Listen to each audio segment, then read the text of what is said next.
y voy a tratar de ponerla entonces en un... ¿Así? No sé si puedo sacar esto. No, que me parece que queda allí. Y que ha quedado en todas mis grabaciones porque no lo sé sacar. A ver si esto se lo puedo... No sé si lo puedo correr, no. Bueno, comenzamos entonces nuestro seminario Investigación Inter y Transdisciplinaria, Conceptos, Prácticas, Rediseño Institucional. Ustedes saben que este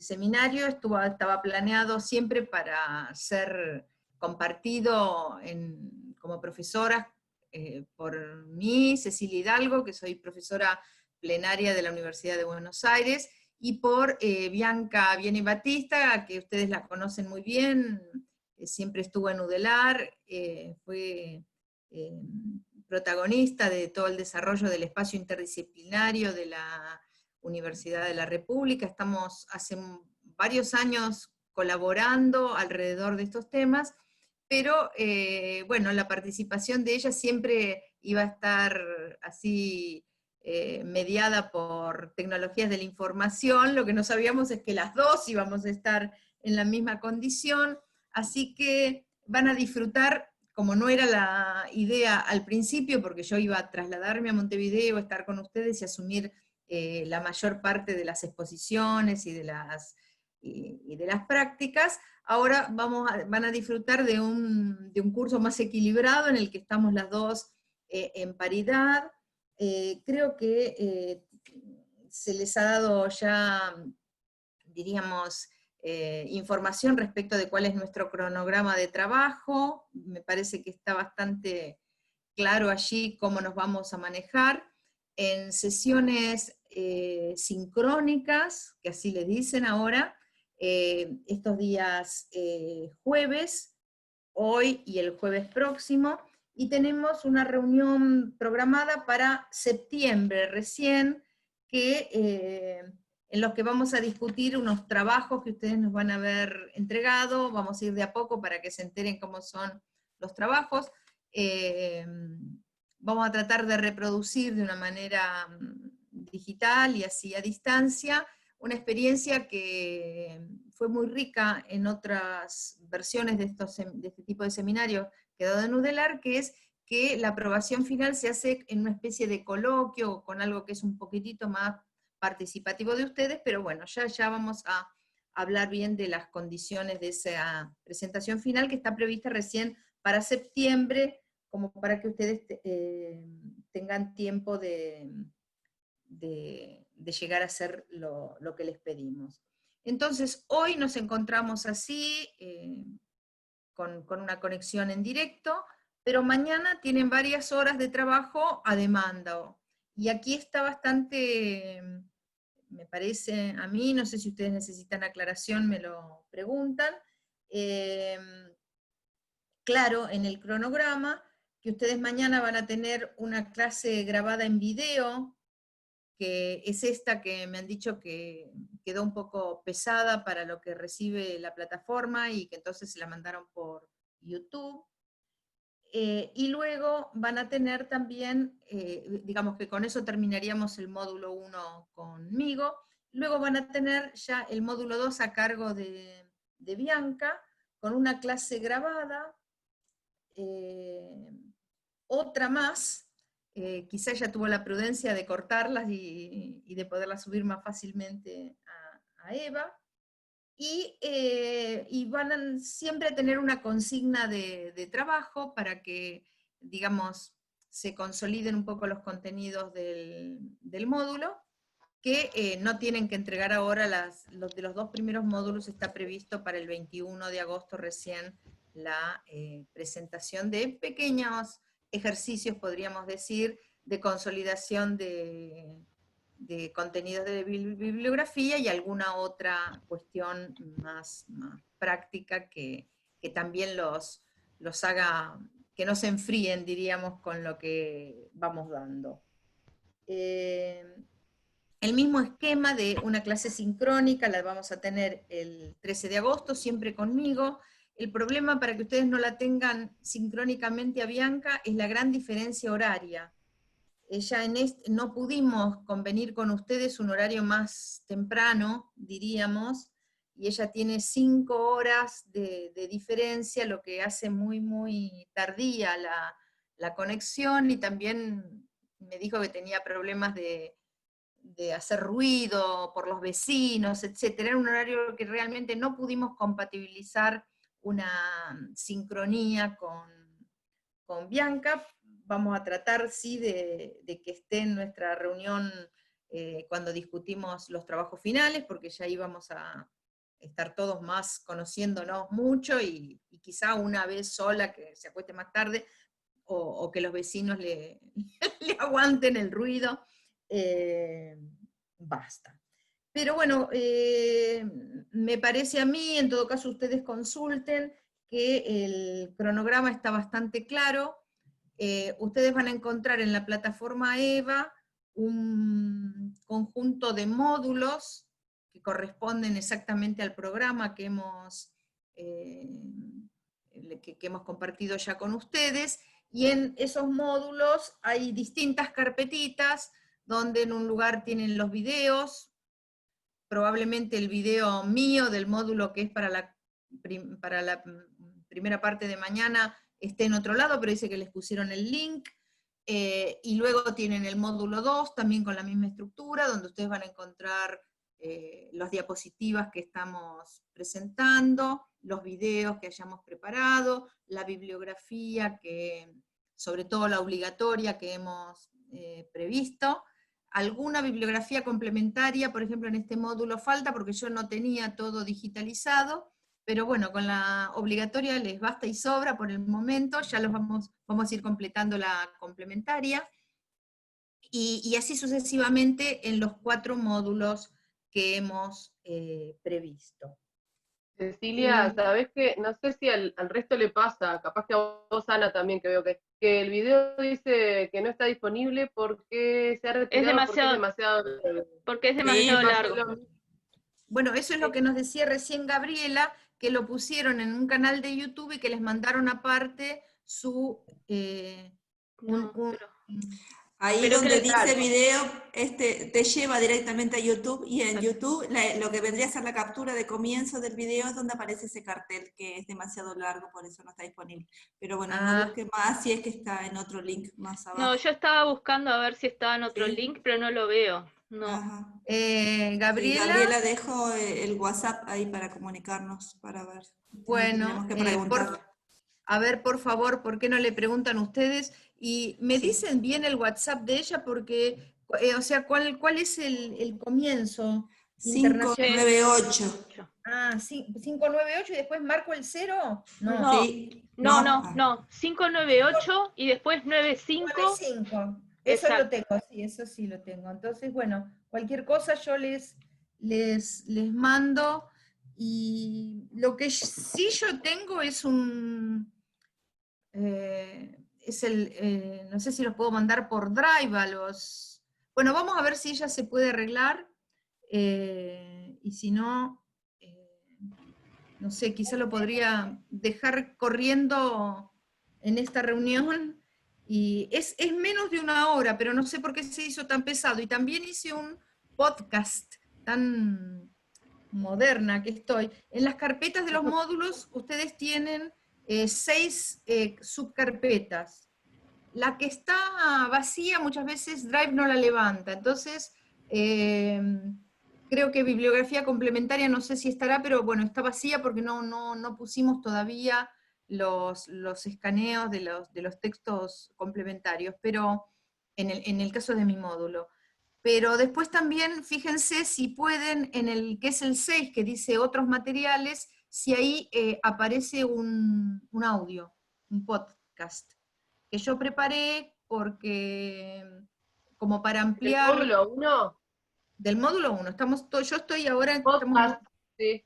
Sí, ese sí. Ese sí. Lo que no está es entonces la clase que tendría que ser para mañana. Perdón, las compañeras, ¿dónde es que está el podcast? Porque no lo veo.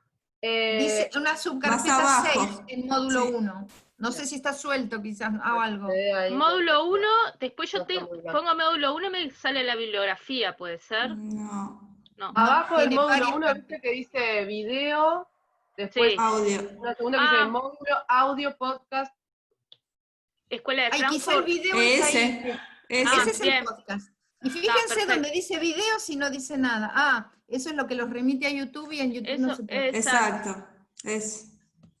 Bueno, por favor, vean si lo pueden, mientras tanto, chatear con Gabriela, a ver si lo resolvemos. Igual como son pesados, aunque lo haga por otra plataforma, hay que esperar que suba, ¿no? Quizás se los puede mandar por WeTransfer, no sé. Yo le voy a mandar un WhatsApp. Bueno, muchísimas gracias. Bueno, entonces vamos a hacer la introducción de nuestra materia. A ver. Ah, está como puesto. Bueno, presentación del seminario. Ustedes habrán visto el programa, pero siempre es bueno repasarlo.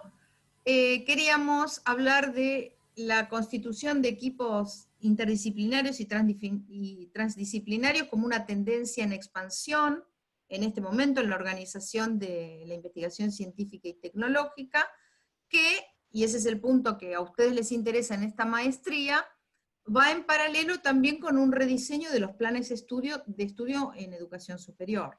Es decir, esto no es solo un proceso que tiene que ver con la investigación o con, vamos a ver también, áreas de gobierno, la propia sociedad en su conjunto, sino que en la medida en que se ha producido un cierto cambio, una tendencia diferente, encontramos en todo el diseño curricular universitario también una conmoción. Pero bueno, vamos a ir de a poco. Como ejemplo preliminar, ustedes tienen el gran ejemplo de la creación, por ejemplo, del espacio interdisciplinario de la UDELAR, pero a esta altura no hay universidad que no tenga programas especiales en la línea de la interdisciplina, e inclusive ustedes han visto que la mayor parte de las maestrías, y aún incluso a nivel de doctorado, se menciona a la interdisciplinariedad, y también a nivel de grado cada vez tenemos más expresiones en este sentido. Entonces, bueno, dada esta tendencia, a ver en qué consiste esta forma de investigar, y en principio vamos a tratar de ver cuáles son las ventajas y promesas, ¿no? Un lugar común para referir esta tendencia es decir que con interdisciplina, con transdisciplina, estamos en condiciones de enfrentar con éxito problemas más complejos, articular los conocimientos fragmentados y las metodologías también diferenciales de muchas disciplinas, con la participación de muchas comunidades epistémicas, agentes distintos que no pertenecen incluso a la academia, que acá lo llamamos agentes sociales, y que entonces en esa misma última línea promete, por lo menos la interdisciplina, avances en la inclusión social, en la relevancia y robustez del conocimiento que se produce. Sin embargo, vamos a ver que estas ventajas y promesas existen, también los desafíos de estos esquemas colaborativos son muchos, y vamos a tratar de ver cuáles son, vamos a tratar de ver pros y contras, inclusive en una bibliografía muy específicamente donde esta parte menos digamos, promisoria de la interdisciplina aparece subrayada y discutida. Y bueno, vamos a introducirnos entonces en el estudio de la interdisciplina y la transdisciplina desde la educación superior. Vamos a tratar de recuperar brevemente una perspectiva histórica, sobre todo en lo que concierne a distintas experiencias que se han dado en Latinoamérica o en nuestra pequeña, diríamos, subregión del sur de Sudamérica, experiencias en Uruguay desde ya, y varias otras que incluso Bianca como coordinadora y yo participando, se han recogido en varias publicaciones mostrando el estado de situación de la investigación y la docencia en interdisciplina en Latinoamérica. Y sobre la base de estas experiencias, querríamos también discutir con ustedes un poquito no solo qué impedimentos, sino qué lecciones se han ido aprendiendo y cómo podemos hacer para ir conformando en Latinoamérica un ámbito de estudios de interdisciplina y transdisciplina. Los objetivos del seminario entonces están también en el programa, creo que el programa todos los tienen y eso sí está disponible en EVA. Vamos a analizar los conceptos centrales, los vamos a familiarizar con distintas metodologías y procesos de esta forma de producir conocimiento. Vamos a ver qué papel juegan las políticas públicas, sobre todo las políticas universitarias y científico-técnicas, a la hora de fomentar este tipo de investigación, y también queremos entre todos ir construyendo ese espacio de discusión sobre los problemas que atañen al trabajo ID-TD, porque sabemos que en muchos casos, y en Uruguay las veces que yo he ido, esto se planteó muchas veces, que hay mucha gente que ejerce la interdisciplina, que está en equipos interdisciplinarios, que forma parte de programas de formación, de posgrado, interdisciplinarios, pero que no tiene todavía ese momento, digamos, de una cierta distancia para conceptualizar esa experiencia y bueno, y avanzar sobre la base de las dos cosas, ¿no? No solo la experiencia, sino también esa, como digo, capacidad de mirarla, analizarla, interpretarla, poder ver cuáles son los obstáculos y en todo caso, si insiste en la interdisciplina, seguir juntos con otra conciencia de la situación en la que se está. Bueno, si ustedes ven el programa, lo primero que propusimos es,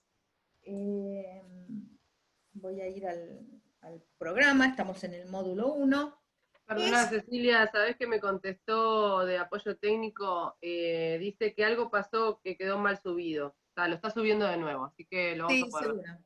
Claro, eso es lo que pasa. Tarda, viste, uno no cree nunca que puede tardar tanto y por ahí se te cortó la luz un minuto o perdiste internet y bueno, menos mal que ustedes se dieron cuenta y menos mal que se está subsanando. Bueno, decía que si ven en el programa del módulo 1, lo primero que vamos a hacer, y fíjense que esta es una movida típica, ¿no? Que la vamos a ver en la clase de mañana, la van a ver más. Para marcar cuál es la situación actual, quizá uno tiene que decir cuál era la situación previa, o qué pasa, la interdisciplina supone la noción de disciplina, entonces vamos a ir un poquitito para atrás para ver qué es lo que se supone que hay una disciplina. Como ejemplo de alguien que caracterizó las disciplinas, o lo que incluso él llamó una matriz disciplinar, en qué consistía una matriz disciplinar, me voy a apoyar en esta clase en la propuesta, en las ideas de Thomas Kuhn. Ustedes saben que Thomas Kuhn fue un filósofo de la ciencia, probablemente uno de los más conocidos y leídos en la segunda mitad del siglo XX, así como quizá en la primera mitad había sido Karl Popper o muchos de los filósofos del Círculo de Viena y Rudolf Carnap. En la segunda posguerra, Kuhn hizo muy popular, podríamos decir, la discusión sobre la ciencia alrededor de un libro que publicó en 1962, La estructura de las revoluciones científicas, donde lanza esta idea que también tuvo mucho éxito, muy popular, la idea de paradigma, que ustedes habrán oído. Fue muy célebre ese libro, muy leído, por lo tanto también recibió muchas críticas, así que en las ediciones, que seguramente si ustedes tienen ahí una edición en su propia biblioteca o en la biblioteca de la UDELAR, van a encontrar que ya las reediciones incluyen una réplica de él, donde todavía abunda más respecto de esta idea de matriz disciplinar, que es la que hoy voy a tratar de lanzar en principio como base, podríamos decir, para tomar la idea de paradigma.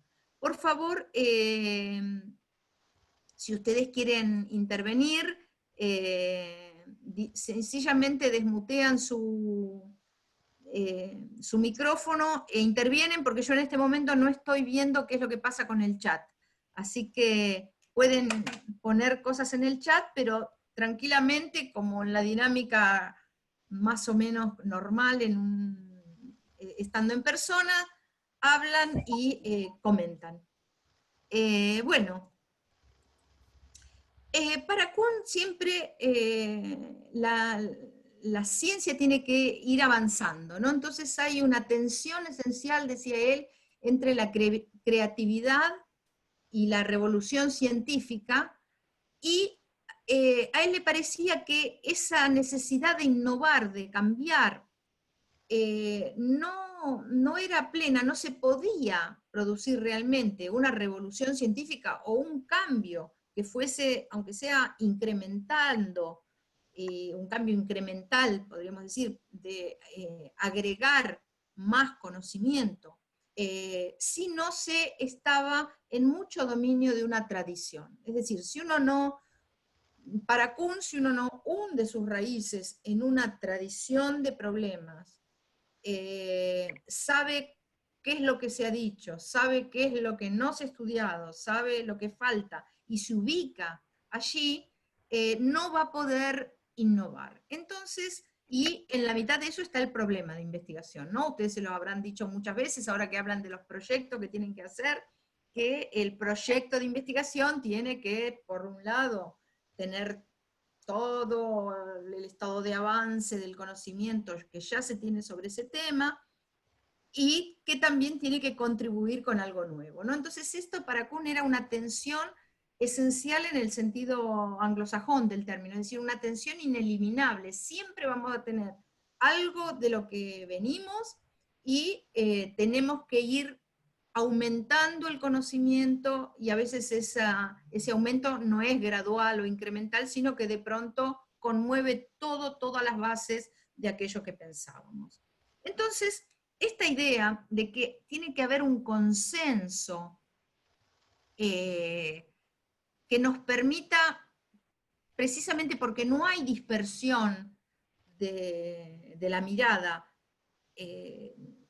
concordar en qué es lo que falta y qué es lo que habría que hacerse, da idea de esto que él primero llamó paradigma y que después dijo que la noción más importante, porque una de las críticas que le hicieron al libro es que él manejaba con polisemia la noción de paradigma, ¿no? Entonces que hay alguien que le encontró 23 sentidos distintos en los que a lo largo del libro hablaba de paradigma. Él, en esa réplica que ya hace a sus críticos en el año 69, y que aparece en general como epílogo de todas las ediciones que se tienen de la estructura de la ciencia, dijo que en realidad para él la noción más importante de paradigma, él ahora, para no generar confusiones, la asimilaría a la idea de una matriz disciplinaria. ¿Alguien quiere hablar? Hubo como un ruidito, bueno. ¿Qué es lo que ocurre entonces para Kuhn? El nivel educativo, el nivel de las universidades es fundamental, porque el lugar donde se transmiten los contenidos de esa tradición y donde se va generando la habilidad y la competencia intelectual necesaria en los nuevos científicos que se van formando, es precisamente en la dimensión educativa. Kuhn es muy trabajado justamente en ese nivel porque tiene contribuciones respecto de ver cómo en la formación que se da en las instituciones científicas y en las instituciones universitarias, es como se va constituyendo esa matriz de una disciplina a la que él dijo, bueno, que por grandes etapas, en el sentido de que duran mucho tiempo. Lo que se produce es una ciencia normal, es decir, una ciencia en la que se va acumulando con más conocimiento acerca de cuestiones fácticas, más conocimiento y más refinamiento conceptual, etcétera, pero dentro de lo que sería una visión, podríamos decir, más o menos compartida de ver las cosas. ¿Hasta aquí está claro? ¿Quieren decir algo? Ana, dale, por favor, desmuteate. Sí, estaba en eso. No, hay algo que no me quedó, porque quería que terminaras con todo. Sí. Esa tensión que él siempre dice, que es permanente, él, eso es lo que lleva a su vez a las revoluciones o a los cambios, pero a su vez es parte de la tradición. No me quedó claro. Él dice que para cambiar algo de verdad hay que tener mucho conocimiento de una tradición, o lo que él llama tradición, ¿no? Que podríamos decir que un descubrimiento, una gran, inclusive en los momentos en que se conmueve todo el conocimiento, no los puede hacer una persona que está por fuera. Él incluso en el artículo más famoso que se llama La atención esencial, precisamente, aunque después le pone, le da nombre a todo un libro que es una compilación de otros artículos, él había sido invitado por gente de educación y muchos psicólogos de la educación que interesados en la creatividad, ¿no? Y entonces muchos de ellos, no sé si ustedes vieron que también es bastante extendida esa idea de que la creatividad puede venir por alguien que es como un ingenuo que de pronto entra a un campo muy consolidado y ve lo que los otros no ven porque están tan en la disciplina. Sí, exacto. Y bueno, y él dice con mucho humor, Kuhn, dice, yo no sé, dice, si ustedes están seguros de haberme invitado correctamente, porque yo estoy absolutamente en contra de esto. No hay ningún cambio importante que pueda surgir por casualidad, por alguien que viene de afuera. Quizá es un descubrimiento así que se topa con algo, pero que no lo sabe interpretar. El que sabe interpretar es el que dice, esto implica tal cosa y esto va contra de lo que dijo Newton, de lo que dijo, no sé, Lipovetsky, en fin. No puede ser por casualidad. Y vamos a ver cuántos, porque, y eso también es un dicho muy común en la ciencia, siempre se dice, el que no sabe lo que busca, no reconoce lo que encuentra. Quizá nosotros, muchos de los que son grandes descubrimientos, nos ha pasado por delante de las narices 20 veces, pero no nos llama la atención. Él da una imagen muy linda porque toma muchas cosas de la Gestalt, ¿no? Y, por ejemplo, dice, supongan que a ustedes le están dando un mazo de cartas de esos que son mazos de cartas como de póker, ¿no? Y de pronto hay una carta en la que se mezcla, ahí están esos que son los piques, y de pronto hay una figura entre todas que no es un pique. Y dice, en general uno si lo pasa así, es como que algo va a haber raro. No sabe qué es hasta que analiza un poco y se da cuenta de qué es eso, ¿no? Y eso dice, y una persona que nunca vio las cartas no se da cuenta de que hay algo raro, no percibe quizá algo que está fallando, no indaga a ver qué es lo que pasó, y por supuesto no reconoce lo que encuentra. Entonces, esa es un poco la idea de él. Pero ahora vamos a ver en cómo se expresa esto en una disciplina, ¿no? Él dice, bueno, aparece esta forma de ver las cosas que es, como decíamos, muy reforzada por la educación superior, ¿no? La educación que se da en una institución científica o en la formación misma de una disciplina, en la que lo que se transmite en la formación académica va en varias líneas, ¿no? Fundamentalmente él dice muchas generalizaciones simbólicas para no entrar en, digamos, sutilezas o cosas que en nuestra intención final no tienen tanta relevancia. Pueden decir, bueno, transmitimos teorías, ¿no? Transmitimos conceptos, transmitimos la manera de conceptualizar algunos fenómenos. Pero también él dice, lo que se dan son modelos canónicos, donde esas teorías se aplican perfecto, ¿no? Entonces ustedes tienen no sé, todas las hipótesis y los conceptos de la teoría de la reproducción de Pierre Bourdieu, ¿no? Y saben que hay, digamos, esta idea de que las instituciones refuerzan las asimetrías sociales, en fin, le dan toda la teoría. Y en general entonces después le dan un modelo canónico de aplicación, donde se ve que, por ejemplo, en los estudios que hizo Paul Willis, y que retoma muchas veces Anthony Giddens, ¿no?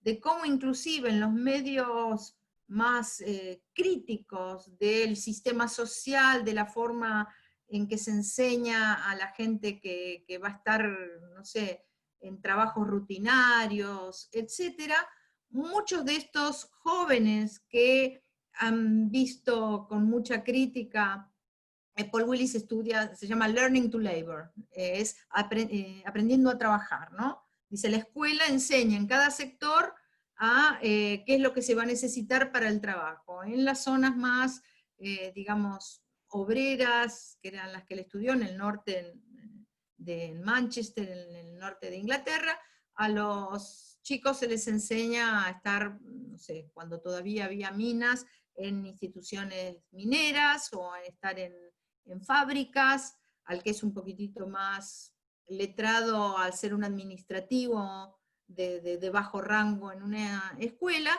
y bueno, en general todos esos jóvenes que han visto vidas muy duras y muy frustrantes de sus padres, ahí tienen toda una crítica, y sin embargo se ve que en la escuela, por distintos motivos, críticos o no, reproducen lo mismo. El más crítico porque se hace echar de la escuela, porque nunca prestó demasiada atención, y finalmente no se sabe cómo, o con mucha agencia, de todas maneras, con esa, digamos, hasta rebeldía, podríamos decir, uno ve la situación final en términos de empleo, etcétera, y hay una reproducción. Entonces, se dice Kuhn, bueno, se dan las teorías, pero después en general se dan casos empíricos, que son modelos en los que la aplicación de la teoría, por ejemplo, esta de la reproducción social, va perfecta. Podríamos tomar tantas de las teorías que tiene Bourdieu también, ¿no? La teoría de los campos sociales, de agónico, bueno, uno termina, no sé, ve sus estudios sobre, vos que me decías, Micaela, que querés estudiar el campo del arte, él ve también las pujas que hay por la definición de qué es bello, qué es bueno, qué es arte, por ejemplo, en pintura, y cómo fue la lucha entre los académicos y los impresionistas.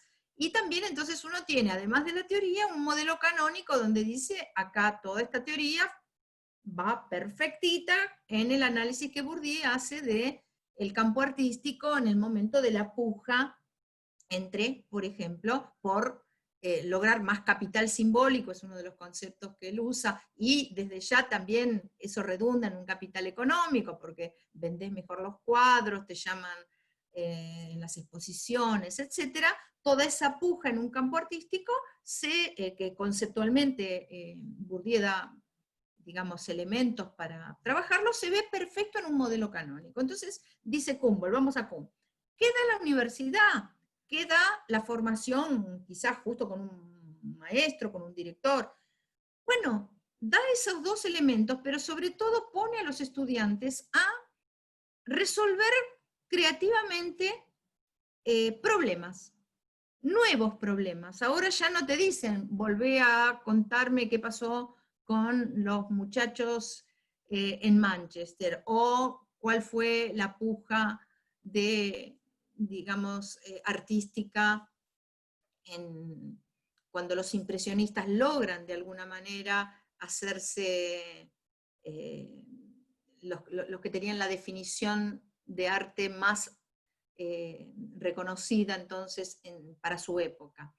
Dice, no, ahora miremos otros problemas a la luz de esas generalizaciones simbólicas, y probablemente entonces tratando de ver semejanzas que estos problemas tienen con ese modelo canónico. Y ahí entonces lo que dice Kuhn es que la disciplina lo que hace, que es muy importante, es que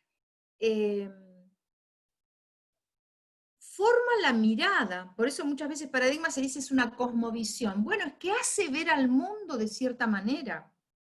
Si vos sos burdosiano, vas a ver el mundo, por ejemplo, de los campos sociales como mundos continuamente empuja por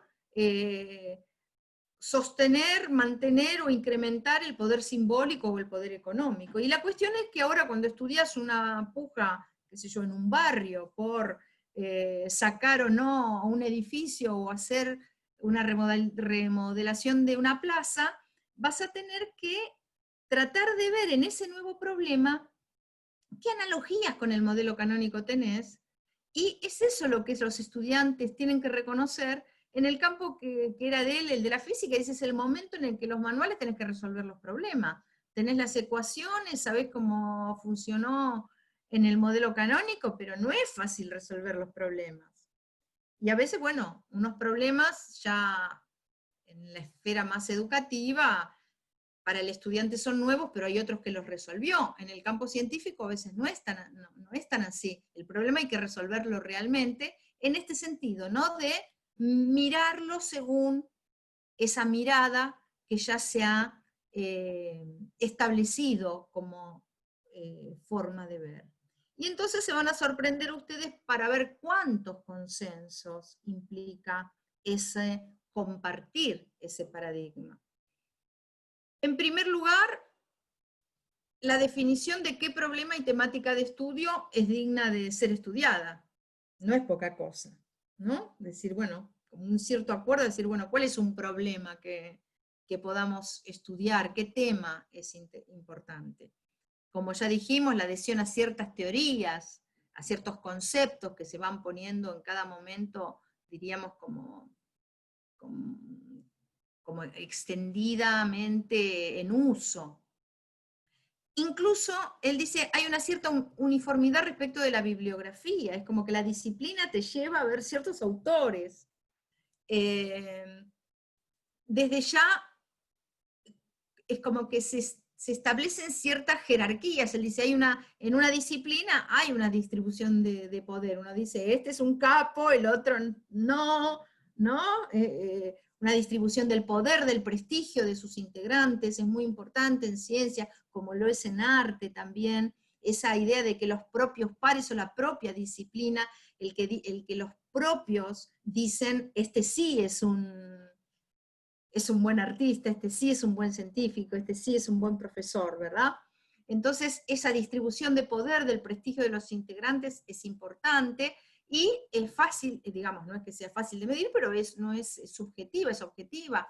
Se infiere a través de un sistema de citas mutuas, de la capacidad de hacer que te sigan en un tema, un problema, en los vínculos con otras instituciones, esa capacidad que muchos actores dentro de una disciplina tienen de una manera diferencial, ¿no? También acuerdos respecto de los métodos, de la relación entre la teoría y los métodos, a veces también ideas ya que van más al orden de los valores, ¿no? De ciertos valores compartidos.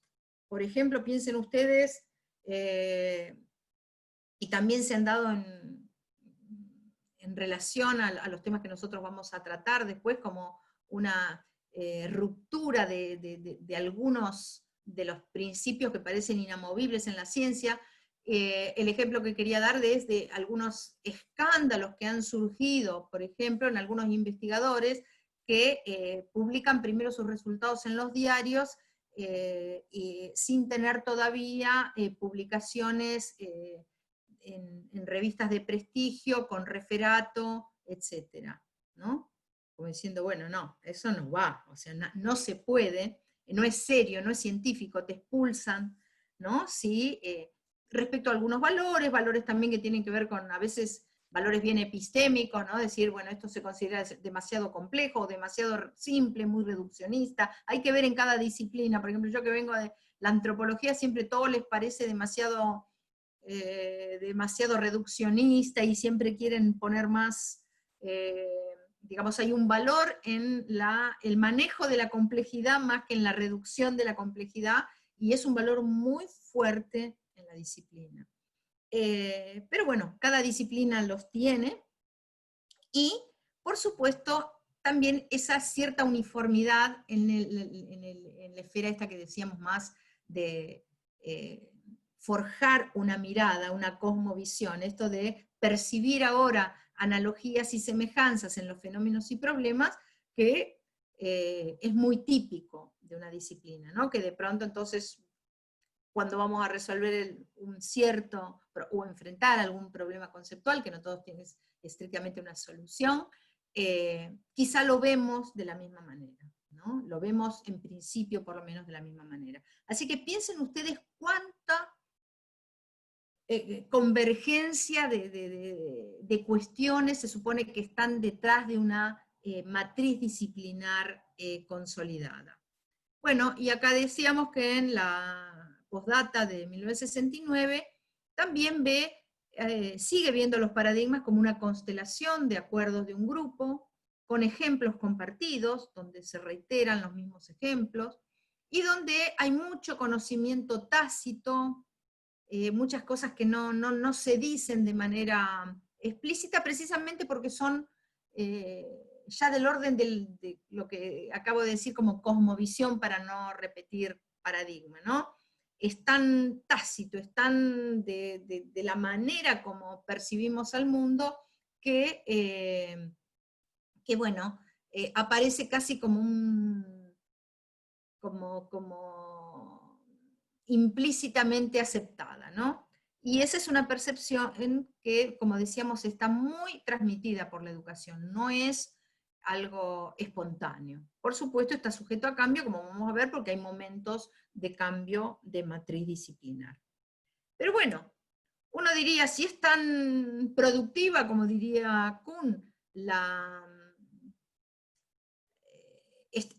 esta convergencia, estos consensos que son los que operan como un trampolín para la revolución, ¿por qué alguien querría salir del encierro de las disciplinas? Yo lo puse así porque tengo un artículo, no se lo sé, no lo voy a abrumar con tanta bibliografía, pero tampoco es un gran artículo, pero así lo puse yo, bueno, cómo salir del encierro de las disciplinas, ¿no? Y encierro entre comillas desde ya. Hay gente que vive muy feliz dentro de una disciplina.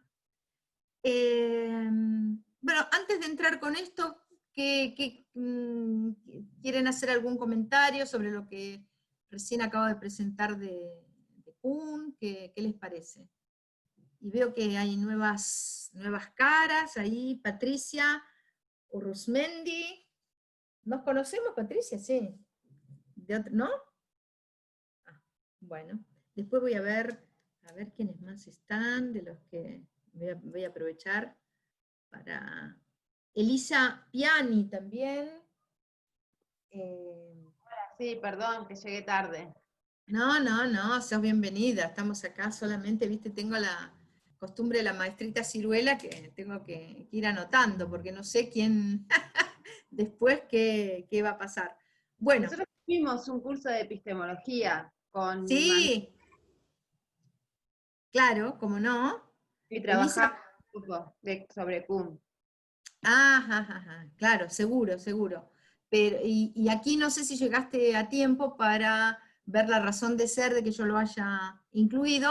Tengo otra más que la van a ver luego, porque una de las propuestas, diríamos, alternativas a la idea esta de disciplina, justamente se llama ciencia postnormal. Entonces querríamos ver qué es ciencia normal, ¿no? La ciencia normal para Kuhn es esta. Entonces, también por estos dos motivos, primero porque es una buena caracterización de que es una matriz disciplinar, y también porque muchos de los que están en las líneas que ahora nos interesan en este seminario, alrededor de la interdisciplina y la transdisciplina, han propuesto precisamente la idea de que la ciencia nuestra actual es una ciencia postnormal. Así que esos eran los dos motivos, pero bueno, sí. Las ciencias sociales, vos decís que son postnormal. No. Yo lo que digo, y eso es lo que quizás vos te perdiste al principio, nosotros estamos tratando con, digamos, una tendencia de organización de la investigación científica que se supone que es novedosa desde la década de los 80, sobre todo, aunque tiene, como vamos a ver, partes de historia, bastante tradición, pero decíamos que para marcar la novedad, o para marcar en qué se diferencian estas nuevos patrones organizativos, quizá, y es una estrategia argumentativa común, es importante marcar un punto previo, el punto cero. El punto cero respecto de la interdisciplina, en el esquema de clase y de programa que he preparado, para mí es ver en qué consiste una disciplina. Y así es donde tomo la idea de Kuhn. Entonces, bueno, veíamos una disciplina, sobre todo, diríamos, es una disciplina es algo que hace converger un conjunto de dimensiones, todas estas, no las voy a repetir, y que termina, y que no es solo un lenguaje, no es solo palabras, es también acción, eso de ir viendo cómo se resuelven problemas, y también algo cognitivo, es como un formateo quizá de nuestra manera de ver el mundo social, en el caso que a nosotros nos importa, o el mundo de la salud, o en sí. No, sé que hay gente que no es toda de ciencias sociales. Bueno, entonces, acá retomamos donde habíamos dejado. ¿Por qué querríamos salir del encierro de las disciplinas? Bueno, se supone que, como anuncié antes, la interdisciplina y la transdisciplina permiten otras cosas, ¿no? Quizá en el momento de la definición de una problemática, y esto va a ser un lugar común, la interdisciplina permite abordar una problemática de mayor significación y complejidad, ¿no? Quizá cuando vemos los problemas que son los más característicos de nuestra época, vemos que desbordan completamente lo que una única disciplina podría tratar. Entonces, quizá la constitución de un programa de investigación interdisciplinario y la formación universitaria en clave interdisciplinaria permitiría que a la hora de plantear problemas planteemos otro tipo de problemas que sean distintos en términos de significación social, por ejemplo, de pertinencia, de relevancia, de aquello que la sociedad está necesitando, reclamando o demanda, y desde ya de una mayor complejidad, porque la mirada de las disciplinas suele ser muy fragmentaria.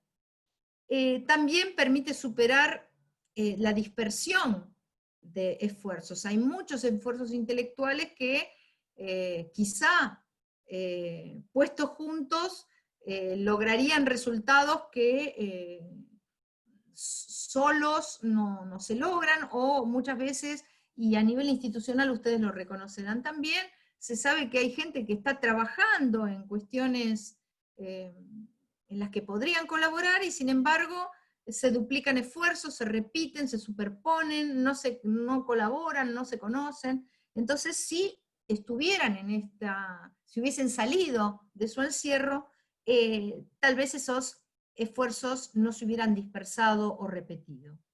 Muchas veces también permite contrarrestar la falta de estímulo o de coordinación que hay entre las actividades de investigación y formación superior, ¿no? Se ve, supongamos, en muchos programas de formación, incluso de esos programas que se consideran interdisciplinarios, a eso, cuando suban el video van a ver que a eso se dedica la clase grabada por mí para el día de mañana. Bueno, hay, digamos, muchas formas en las que se alude a la idea de colaboración, de cooperación entre disciplinas, pero en realidad eso no está estimulado, y lo único que logramos es casi como una yuxtaposición de disciplinas y nada más.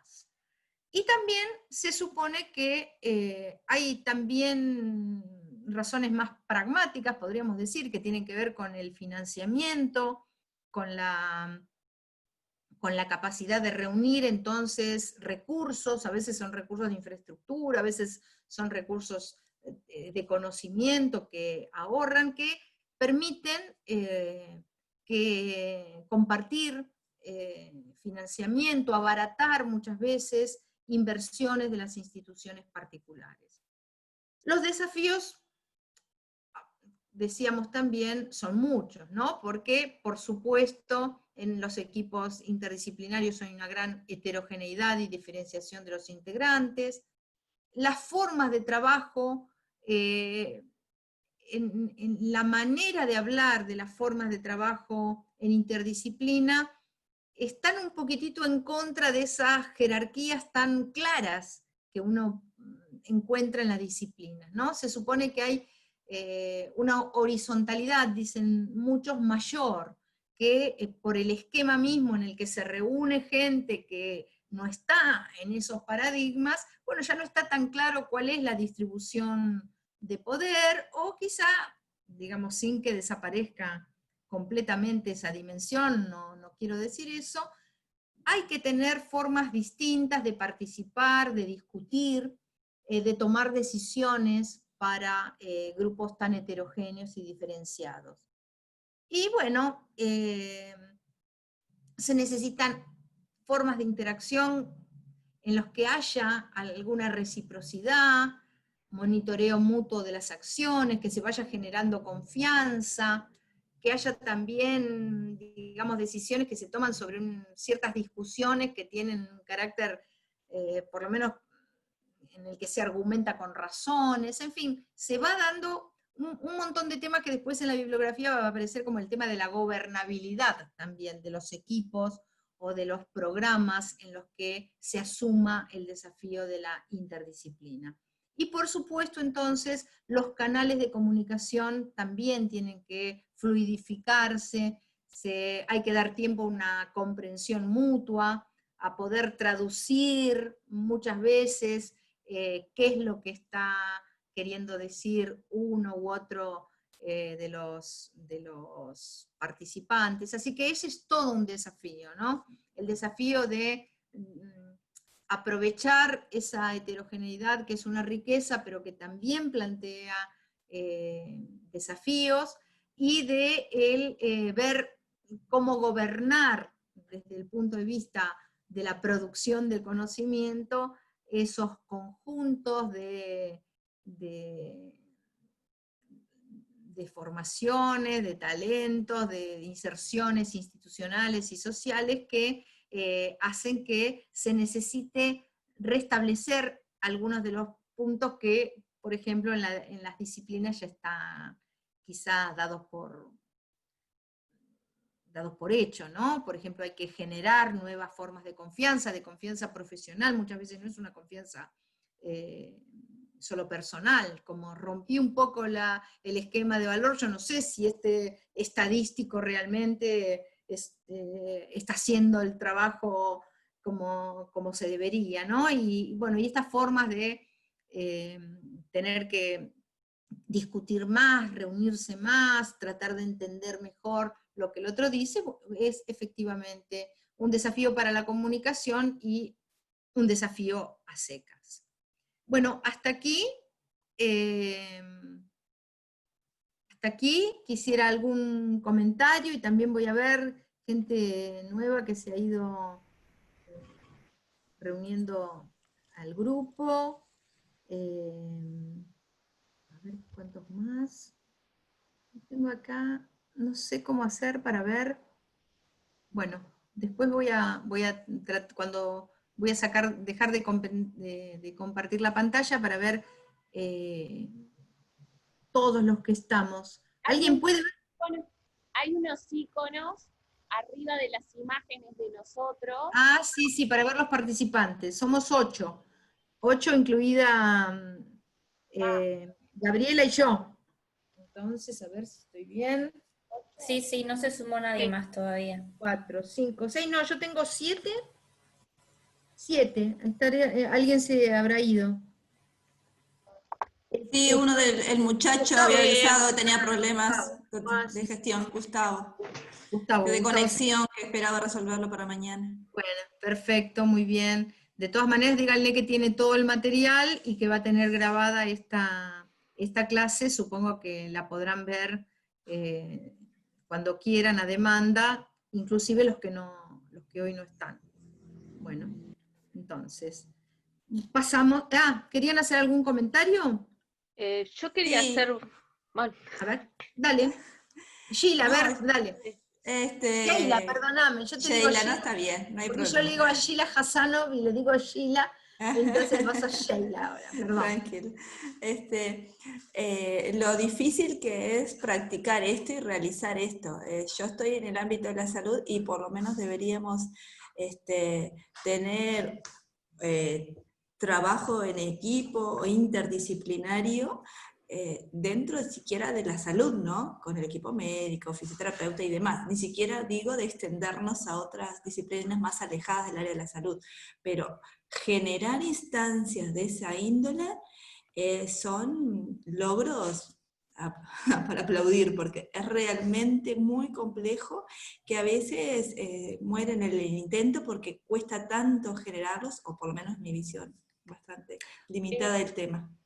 Yo con respecto a esto, hola, ¿me escuchan? Sí, perfecto. Respecto a esto tengo como dos visiones, por suerte una positiva y otra más o menos.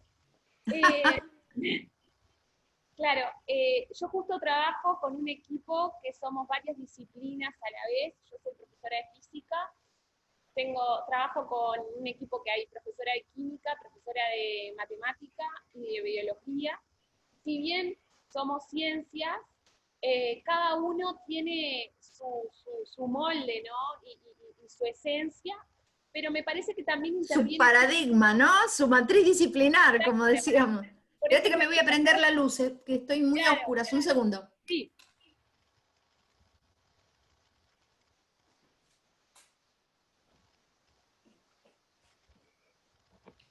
Igual no vale, Patricia, pues son todos docentes. Ahí tienen un punto en común importante. No, pero para mirar mi observación.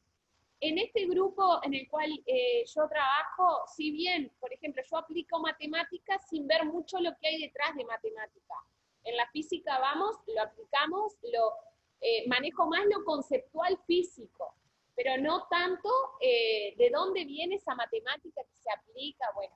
Pero en este tipo de trabajo, a lo que las personas que intervienen tienen una apertura diferente, yo he logrado aprender mucho más biología, matemática, que en mi trayectoria como docente de física. Porque ellos tienen la apertura de explicar, pero también de escuchar cómo razona la otra área, como tú decías, ese desafío. Pero cuando voy a los liceos, donde me encuentro con colegas de las mismas materias, esa apertura no se da. Entonces también dificulta el aprendizaje del otro, porque cuando uno intenta, yo soy maestra también, entonces al ser maestro uno sabe cómo lograr encajar todas las áreas y conectarlas, ¿no? Entonces también eso se trata de transmitir en el liceo, pero se dificulta mucho más porque cada uno tiene su chakra a la cual no quiere compartir, entonces no quiere ni siquiera decir en qué contenido va dando el de matemática, para ver si se puede apoyar el de física. Es como muy difícil, como que también acá de trasfondo noto que hay algo que tiene que ver también con la personalidad de uno y el estar dispuesto a compartir sus conocimientos y adquirir nuevos, me parece, ¿no? Claro, pero bueno, ustedes van a ver, supongo que en parte eso tiene que tratarse en la maestría, que hay también muchas formas de ir promoviendo institucionalmente y haciendo que, si es importante esa colaboración, se den las condiciones de institucionales para que eso se produzca. Desde ya, no toda la gente está apta para trabajar en interdisciplina, y a veces ni siquiera dentro de una misma disciplina en equipos. Es cierto que acá tiene que haber interacción entre más gente, y hay gente que es muy mala para trabajar en equipos directamente, aunque el equipo sea absolutamente disciplinario. Pero lo que vamos a ver es que esto, al margen de la espontaneidad y la gente que ya es abierta y que tiene capacidad de escuchar y de hacerse entender y de crear algo nuevo, digamos, no es algo que no se pueda lograr cuando uno tiene conciencia de que quiere integrar conocimiento y de que quiere hacer que la gente interactúe y aborde problemas de mayor significación y complejidad. Claro, tiene que estar convencido de que esto funciona. Yo también quería comentar algo con esto de las problemas de complejos y significativos, que a veces también uno viene como muy cómodo en una disciplina, como tú venías diciendo, ¿no? Dentro de esa matriz, pero el contexto te lleva a trabajar o a tener que resolver un problema interdisciplinario, y voy a poner con el ejemplo del COVID. El COVID, lo que creo que de algún modo trajo como consecuencia es que tuvieron que empezar a colaborar entre muchas disciplinas. En la propia universidad hay un equipo interdisciplinario trabajando en esta temática. Entonces, a veces también como problemas que surgen como desde fuera del ámbito universitario o la realidad social nos lleva a tener que resolver, y ahí sí tal vez tener que superar estas barreras que a veces, o estos desafíos que a veces se presentan, ¿no? Claro. Bueno, de todo esto vamos a ver varias veces distintas aristas a lo largo de nuestro programa. Aquí entonces, a ver, ¿cómo es? Bueno, lo que queríamos marcar, y ahí va un poquitito la explicación del podcast, que bueno, es un audio, ahora como todos le dicen podcast, yo estoy como moderno, pero bueno, es así, eran los audios nuestros. Yo he preparado un audio especial respecto de la idea que la escuela de Frankfurt, sobre todo Horkheimer, tuvo de la interdisciplina y del valor de la interdisciplina para el tipo de investigación que se quería promover desde el Instituto de Investigaciones Sociales. Lo incluí como post, como audio especial, porque quizás no todos están interesados en la escuela de Frankfurt, pero yo muchas veces que he ido a Uruguay he visto gente que era muy afines a la escuela crítica, y en general no he visto en mucha bibliografía específica de interdisciplina el reconocimiento de este punto. Se los puse como podcast para no cubrir otra vez con un video que es pesado, y como yo tenía escritos sobre ese punto, me fui basando en escritos que también entonces hacen un poquito más rápida, podríamos decir, la transmisión del texto, y tampoco que tuvieran otra cosa para leer. Así que esa es un poco la función del podcast, es como algo que puede ser interesante, pero que está metido, diríamos, allí, interesante y en alguna medida original, sin ser la gran originalidad, porque, repito, en la bibliografía corriente sobre interdisciplina no se habla de qué pasó con, por qué, digamos, fue tan importante para Horkheimer la idea de interdisciplina y con qué matices, y bueno, ahí se los doy como si fuera un bonus track, diríamos, ¿no? Un punto extra y para el que puede estar interesado. Y ese sí es más breve, creo que son 20 minutos, mientras se van preparando un café lo pueden ir escuchando y listo. Pero bueno, uno diría, la propuesta de la interdisciplinaridad no es nueva. Yo también en ese audio digo que la idea de unificar el conocimiento, de poder lograr esa integración, hasta en los filósofos de la antigüedad se encuentra. Bueno, quizá el campo de conocimientos hasta ese momento tenía otra composición, era más restringido, pero uno puede rastrear ideas preliminares muy, muy, muy, muy lejos. Sin embargo, la noción de interdisciplinaridad caracteriza el siglo XX, o sea, es del siglo XX, ¿no? El concepto moderno de interdisciplina es del siglo XX. Quizá ustedes antes encuentran esa voluntad de unidad, de síntesis, pero la noción de interdisciplina tiene un recorrido en el siglo XX que en muchos textos de historia, yo les recomiendo, acá les puse Biblio súper recomendada, Interdisciplinariedad, Historia, Teoría y Práctica, de Julie Thompson Klein también. Lo que diríamos, esta gran, digamos, teórica de la interdisciplina y también militante de la interdisciplina, porque está en la primera línea de constitución de foros especializados, en el aliento a gente que se dedique a estos temas, muy, muy, muy además, diríamos, cálida y agradecida con la contribución de muchos de sus colegas. Ella va rastreando, y ustedes en la bibliografía obligatoria que les hemos propuesto, van a ver esas referencias también a distintos momentos en que en este siglo XX, detrás de la búsqueda de interdisciplinariedad, quizá el formato no solo de las investigaciones, sino también de la organización institucional de las universidades iba cambiando, ¿no? Fíjense, por ejemplo, lo que fueron en algún momento los estudios de área. Por ejemplo, no sé si ustedes tienen en UDELAR, supongo que sí, no sé, Instituto de Estudios de Medio Oriente, o lo que es tan común, sobre todo en instituciones norteamericanas, ¿no? Que siguen teniendo ahora, centros de estudios latinoamericanos, por ejemplo, ¿no?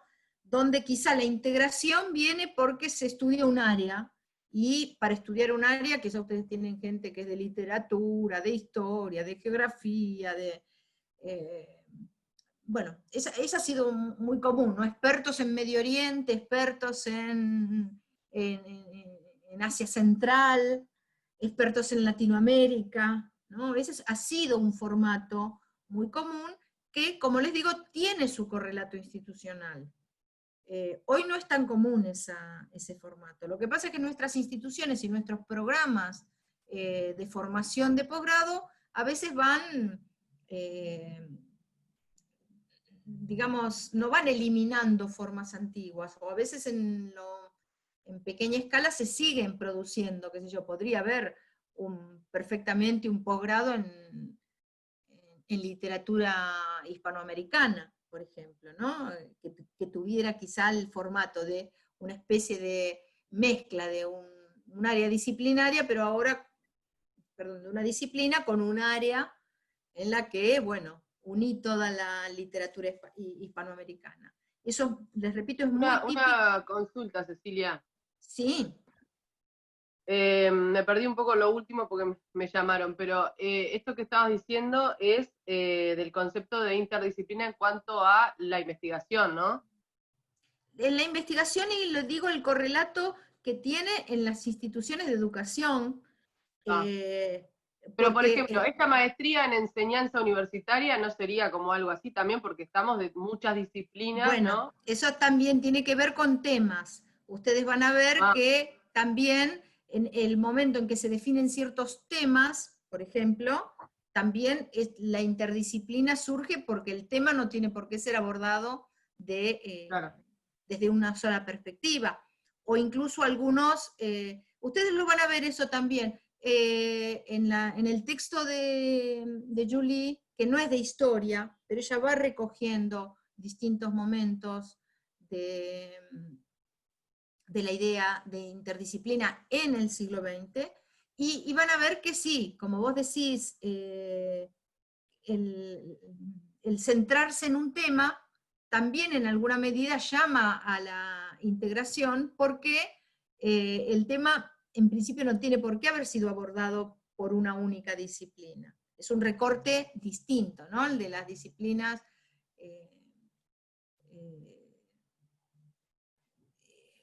no tienen, por ejemplo, la escala que en la década del 70 sobre todo, y eso sí, fíjense ustedes el correlato institucional tan fuerte que ha tenido, por ejemplo, los centros de estudios de género, ¿no? Todo lo que, bueno, en los estudios de género,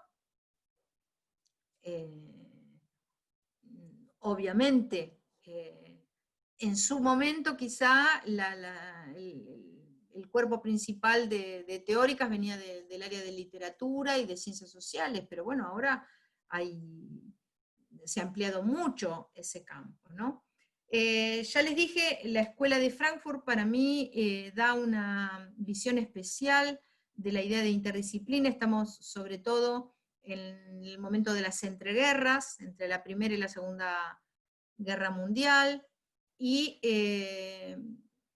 en esta escuela tiene otro cariz porque está unida quizá a una tradición más de filosofía social, donde lo que era importante para la escuela de Frankfurt era poder dar cuenta de la complejidad de un todo social, en el que querían ver integradamente qué pasaba con el conjunto de la sociedad, por ejemplo, tratando de explicar el antisemitismo, o la adhesión de la clase obrera al partido nazi en algún momento, ¿no? Es decir, pero ¿cómo puede ser? ¿Cómo puede ser que alguien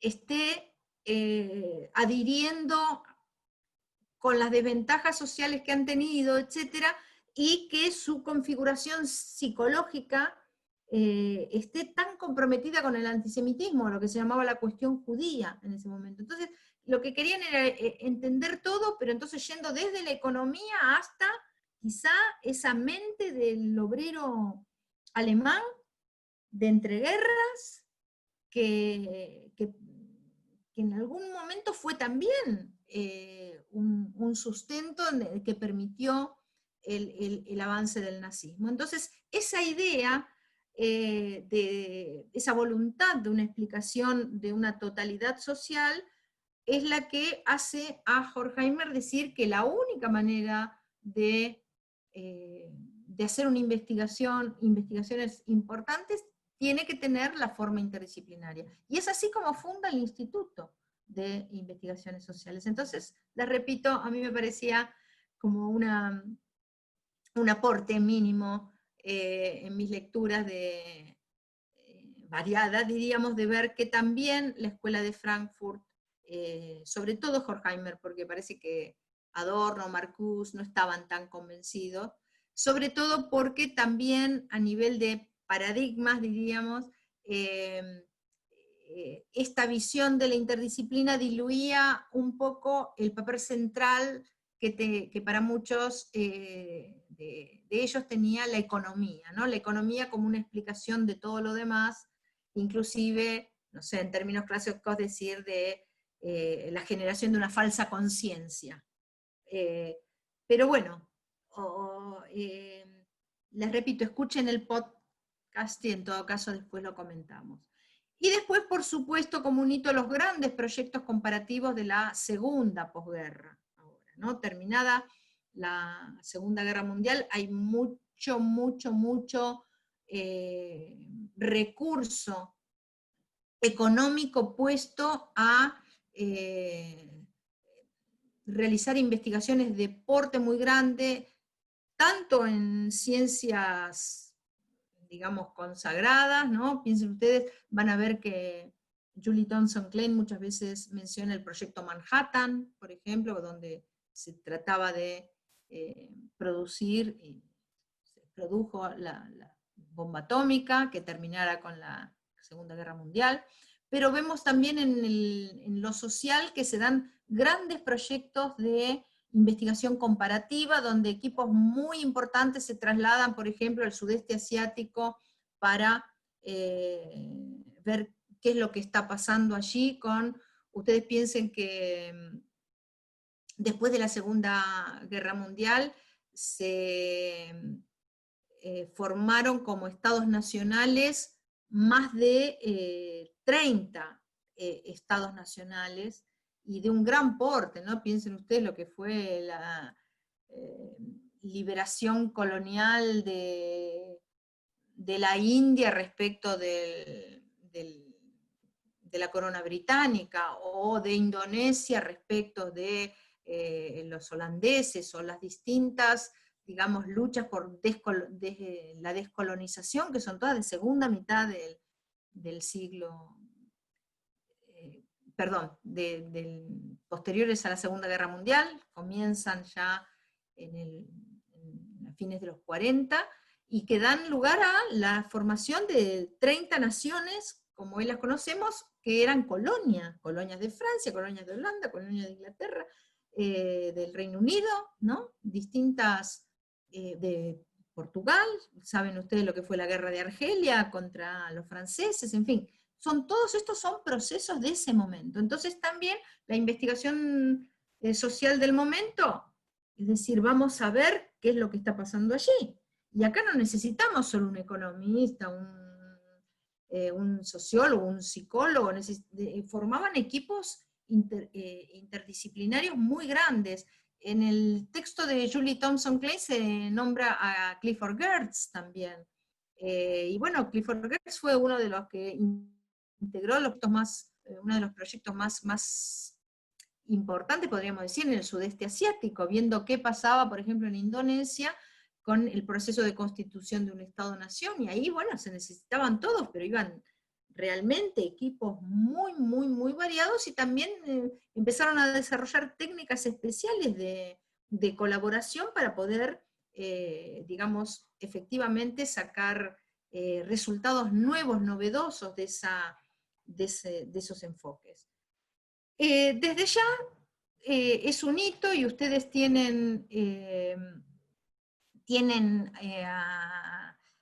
muchos, digamos, conocedores de la obra de Rolando García, también aquí en la década del 50, el 60, un matemático argentino que fue de los primeros que hizo desarrollos en lo que podríamos decir el campo de la modelización con computadoras, que en ese momento era una gran novedad. Las computadoras ocupaban un espacio inmenso por ejemplo, en las facultades de ciencias exactas.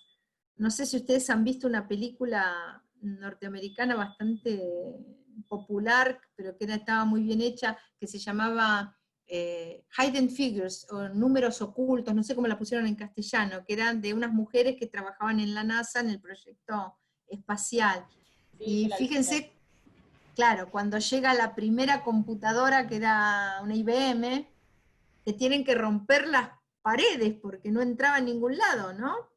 Y un cambio muy grande que se da en esa época, donde, por ejemplo, en esta película se ve esas mujeres que hacían cálculos, ven que su futuro profesional está con un horizonte muy nulo, porque esas computadoras precisamente lo que van a hacer son buenos cálculos. Entonces dice, bueno, corrámonos a una función más importante, que es la de programar, y se van enseñando un poco en la clandestinidad a programar, porque esas máquinas, aunque no las sabía usar nadie todavía, inmensas, etcétera, los cálculos los iban a hacer bien. Y al principio, también, que es interesante en esa película, ver que los astronautas no confían en las máquinas, porque hasta que no se sepa bien si son efectivas o no, uno de los astronautas dice, no, si los cálculos no los hicieron ellos, yo no me subo a esta nave, ¿no? Entonces es muy, muy interesante, pero bueno, efectivamente allí aparece todo este recurso a la, podríamos decir,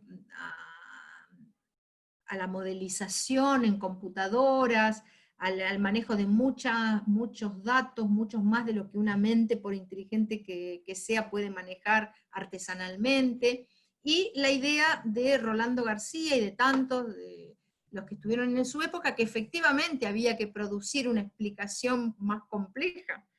Algo de teoría crítica tenía también Rolando, pero esta idea de que quizá en algún momento iba a haber teorías muy unificadoras, él tenía mucha confianza en las teorías de la complejidad, en lo que podríamos llamar la cibernética, y que en algún momento por esa vía quizás se iba a producir una integración del conocimiento. Y quizá en nuestros días vamos a ver más otros matices de esta idea de interdisciplinariedad, en las que la característica diferencial es esto de decir que esa vocación sintetizadora, unificadora, diríamos, de ir pudiendo dar una visión más compleja del mundo social, no se puede lograr solo con científicos. Que la participación de actores sociales por fuera de la academia es importante, y que entonces hay que, también es el momento de, ustedes lo habrán visto, hay muchas teorías de la reflexividad, ¿no? De decir, bueno, hay que volver a entender qué estamos haciendo, tener otro tipo de comunicación, otro tipo de vínculo, como para que eso se logre. Pero entonces, bueno, ahí tienen ustedes una pequeña trayectoria para que vean que esto no es una novedad absoluta, sino que ha pasado por distintas etapas, y como les digo, en el texto de Julie Thompson Klein ustedes las van a encontrar. Respecto del texto de Julie Thompson Klein, en el módulo 1, también en la carpeta que dice ejercicios consignas, en la subcarpeta que dice ejercicios consignas, nosotros les vamos a proponer un pequeño ejercicio que les digo que es de consolidación de la bibliografía, y un pequeño trabajo que pueden hacer en grupos, en parejas. Bueno, ahí la consigna después la vamos a leer y la vamos a ver. Les hemos puesto también un link, que ya estaba el link de YouTube, así que ahí no le molesté a Gabriela, está incluido en la consigna, donde van a ver a Julie Thompson Klein hablando, y hablando de estos temas, muchas veces también repasando estas mismas trayectorias, pero no de una manera así histórica como puede estar en este texto, sino, bueno, mostrando hitos en este siglo XX respecto de cómo se fue entendiendo la noción de interdisciplina. La escuela de Frankfurt no está, por eso les puse el post. Perdón, Cecilia, está en inglés, ¿verdad? No. Bueno, lo que yo hice es, bueno, ustedes saben que la pueden configurar el subtitulado en inglés, eso es fácil. ¿Ah, sí? Lo que yo, sí, ahí vieron cuando ustedes abren el video, abajo hay unos signitos, uno es el típico de configuración, que es como un engranaje. Ustedes cuando abren ahí buscan y dicen subtitulado, lo que pasa es que el subtitulado automático es en inglés, es como un automático que va tratando de entender mal o bien qué es lo que dice, pero son bastante buenos en realidad, ¿no?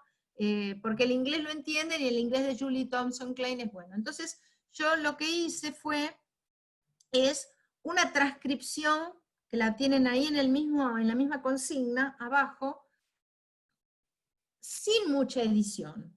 Y a veces sin entender del todo alguna cosa que dijo, sintetizando un poco partes que no nos convenían, pero, porque por ejemplo que va aludiendo que en la parte superior, pero bueno, ustedes lo van a ir viendo. Es una ayuda bastante, digamos, apegada a la conferencia, que ustedes la tienen ahí mismo para el que no le sea tan fácil el inglés. Entre todo lo van a entender perfecto, porque por otra parte insiste sobre muchos de los puntos que ustedes tienen en el artículo, y que hemos visto aquí, no les va a ser para nada difícil, y está mucho más, digamos, nutrido de ejemplos, de referencias, etc. Además quiero que la vean, porque es una persona única, realmente, ¿no? Que vean esa forma, ¿no? En que uno ya tiene ganas de interactuar con ella, y esa capacidad de oír, de responder, de dar el crédito, como le digo, a tanta gente que ha puesto su granito de arena para ir dando definiciones a esto. Creo que es una experiencia linda para ustedes también, ya que la mencionamos tanto y la vamos a seguir mencionando, que la vean actuando. En este caso está en una conferencia plenaria que también es vía Zoom, en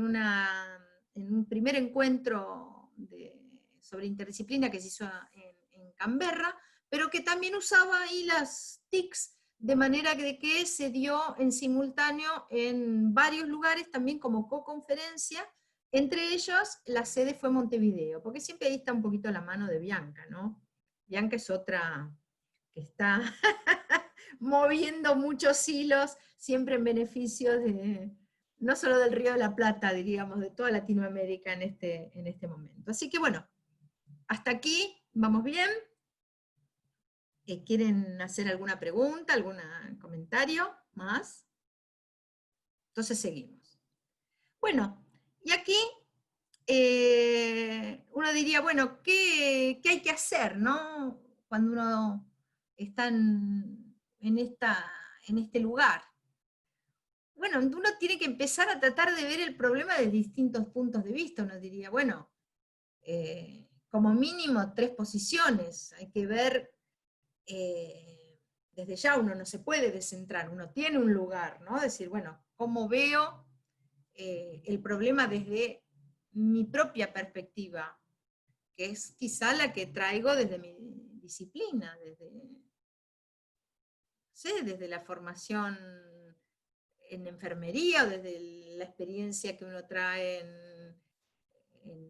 en una institución gubernamental, por ejemplo, ¿no? Hay que ser,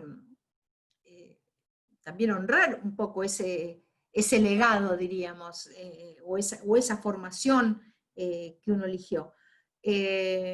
Muchas veces, también lo van a ver en el texto de Julie, el obligatorio, una taxonomía de la interdisciplina, que se dice que nadie puede participar muy bien en un equipo interdisciplinario si no es muy sólido en esa disciplina. Bueno, eso está un poco en discusión en este momento. Uno, cuando ve más experiencias, ve que la gente es más, va cambiando también su identidad, ¿no? Se va produciendo esa salida del encierro de la que hablábamos antes. Pero bueno, desde ya uno tiene una posición, tiene una perspectiva, quizá viene con una forma de ver las cosas, y en estos contextos, ¿qué tiene que hacer? También ver la de los demás participantes, ¿no? Quizá tratar de ponerse en esa posición de cómo vería el problema si me pusiera en lugar de los participantes formados en otra disciplina. Creo que era Patricia la que mencionaba esto, ¿no? Del lado de los biólogos, ¿no? Que quizás están un poco más entrenados o más curiosos de ver qué es lo que dice un químico, un físico de algunos procesos. Y podría ser al revés, ¿no? Entonces, hay una especie de, podríamos decir, de búsqueda de una escucha más atenta, de dejar que el otro impacte también sobre lo que uno dice, no solo puede ser polémicamente, pero también, digamos, en el sentido de ver cuál es la perspectiva que está transmitiendo el conocimiento, el saber que está en ese otro lugar. Y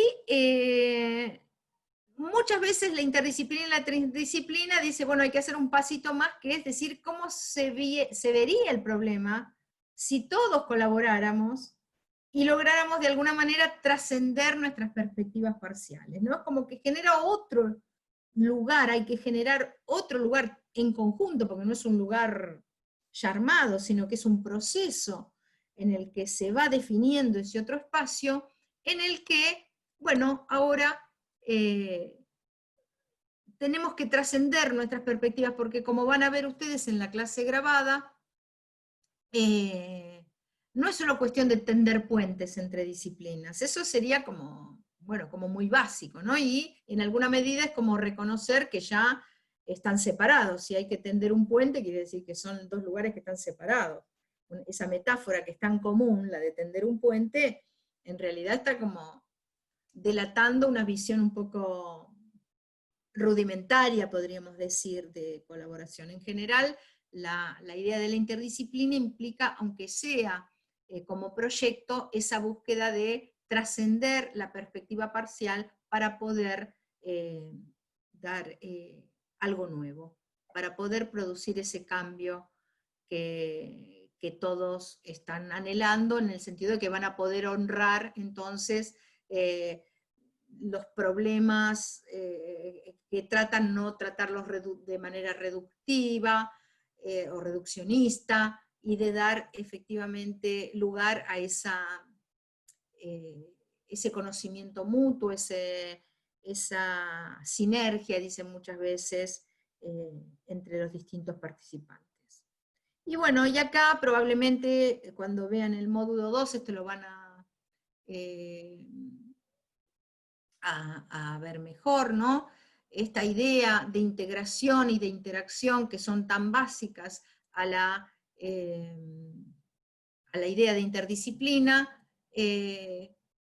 muchas veces también tiene ese formato sistémico, es decir, bueno, hay que atender a cómo se está enmarcando el problema, cuáles son las fronteras que parece que tiene este problema, qué valores están en juego, qué es lo que ignoramos, qué es lo que nos falta saber, en cuántas cosas no tenemos certidumbre, y son muchas las cosas en las que no tenemos certidumbre. Entonces, ¿cómo podemos hacer para manejar esa certidumbre? En fin, hay varios puntos que en la parte 2 de este módulo 1, en la clase grabada, que ustedes van a poder ver a demanda mañana, se van a tratar. Y por supuesto también entonces es importante esta otra perspectiva, que quizás es dar un poquitito un paso atrás y también tratar de ver qué es lo que está pasando con la colaboración misma, ¿no? Qué es lo que está pasando con esas grandes promesas y esos grandes desafíos, cómo se están jugando en el proceso, qué solución, qué manera de tratarlos se está dando el grupo. Y podríamos decir que el gran desafío, que es lo que vamos a tratar conmigo en el módulo 3, es, bueno, cómo, si estos problemas son complejos y socialmente relevantes, cómo hacer no solo, digamos, esa búsqueda de un cierto nivel de integración, sino también de una interacción entre todos los que participan que sea fecunda, que la novedad esta de que pueden llegar a participar, y cada vez entonces es más común esta idea de que cuando se tratan problemas desde la perspectiva interdisciplinaria, no son solo los científicos los que están constituyendo equipos, sino que hay actores sociales de muchas procedencias, ¿no? Los dos grandes tipos comúnmente son los que dicen, bueno, vienen del sector de gobierno o vienen del sector de la sociedad en general, ¿no?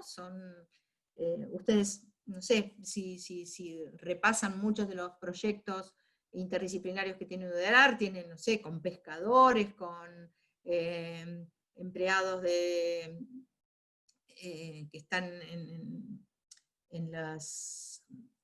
el cultivo del arroz, por ejemplo, ¿no? Con entidades gubernamentales, la gente que está, por ejemplo, en investigación agrícola, desde ya es importantísimo todo lo que se hace en el ministerio, y el SNIA, y la INIAGRAS, y todos los montones de instituciones que ustedes tienen allí, haciendo investigación también, ¿no? Y por supuesto teniendo entonces una voz y y un rol en estos equipos interdisciplinarios. Bueno, también es un desafío ver qué pasa con esa participación de los actores sociales, que no son de la academia. En principio pueden, por supuesto, pueden haber estudiado en la universidad, pero no se desempeñan allí o en un instituto de investigación, y qué características asume también esa reflexividad que dijimos que era tan importante, o lo que en el lugar, digamos ya en palabras más de Gabrielle Bamber, que es otra de las autoras que vamos a muchas veces nombrar en nuestro curso, se expresaba como una comprensión distinta, un momento en el que, yo decía, nos damos un poquito de distancia para ver qué es lo que estamos entendiendo sobre cómo se está dando esa colaboración. Bueno, y lo que van a ver ustedes mañana en la clase grabada es el texto de Julie Thompson Klein, Clasificaciones corrientes y distinción entre multidisciplina, interdisciplina y transdisciplina. Vamos a hacer una aclaración de los conceptos de la mano de Julie Thompson Klein. Vamos a ver que estos conceptos también se van definiendo con un gran dinamismo. Así como les mostré, aunque sea muy a las corridas, una cierta variedad en la concepción de qué es interdisciplinario a lo largo del siglo XX, ustedes van a ver que en el XXI tampoco es que las cosas están asentadas y quedan quietitas. Nosotros hemos tenido en otras oportunidades en el espacio interdisciplinario incluso lecturas de mucha bibliografía sobre la interdisciplina, que se dedicaba precisamente a definir y a redefinir y a volver a tratar de definir cada vez siendo más sensible a los esquemas que en el momento se estaban dando en el mundo y en nuestras instituciones, y digamos la lección final respecto de eso es que hay mucha inestabilidad todavía en qué vamos entendiendo por nociones clave, pero no porque no tengamos claridad mental, sino porque lo que va ocurriendo de hecho en nuestras universidades, en los laboratorios que pueden ser de instituciones privadas, de empresas, o en los institutos, por ejemplo, profesionales, supongan ustedes la temática del cambio climático, del clima. Bueno, hay muchas instituciones que son operacionales, servicios meteorológicos, servicios hidrológicos, las instituciones dedicadas a la agricultura, a la energía, montones de cosas que tienen su propia investigación allí, y bueno, hay que, digamos, estamos en proceso siempre. Y esto, bueno, ustedes tienen un testimonio de una taxonomía que da Julie Thompson Klein, y dos taxonomías más, una que provienen de,